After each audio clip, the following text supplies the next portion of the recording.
I don't know if anybody has watched the movie Thanks for Smoking. Has somebody seen this movie? Okay. I would really suggest you to watch that movie, and the person that was playing as an advocate or lobbyist. He's lobbyist for the tobacco industry. Excellent lobbyist, excellent advocate. What he does. He's a very soft-speaking person. He listens, and he penetrates the decision makers.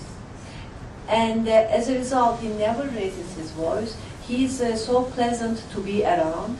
He presents his facts, his own facts, very nicely to decision makers. That's the way it works.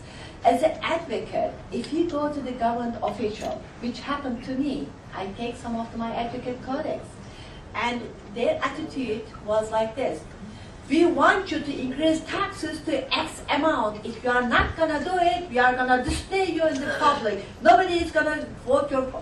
This is not the way to talk to government. And you have your own agenda, to work with your agenda nicely and easily, so that the government sees that you are... Again, these are all human beings. If anybody complains that the government doesn't listen to us, I will say there is something wrong with you. Because these are all human beings, regardless of how much they've been bought by the industry. Still, there is something very small inside of them that they care about the people. Still, work on that area. Flourish that almost dying feelings about the people at best. So it is all up to advocates. Please be smart, strategic, and try to be very pleasant as much as possible. And under all these objectives, like the child health or maternal care or HIV/AIDS, it depends on which country that we are talking about, which country that has been suffering on what. So from that perspective, the tobacco has never been in my top 10 list.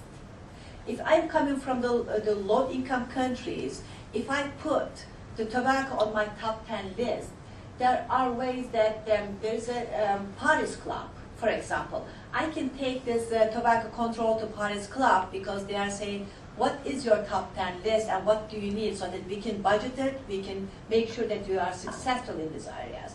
And I have never seen any of my co-workers to take in tobacco to the Paris Club. These are all like the G20 kind of countries. So having said that, as a health minister, I don't really know what to say to the finance minister. And even though I submit my budget every year to the finance, they are cutting. They are just giving me enough money to run the hospitals and to pay the doctors and nurses' salaries, let alone the tobacco control. So having said that, I don't even know how to communicate.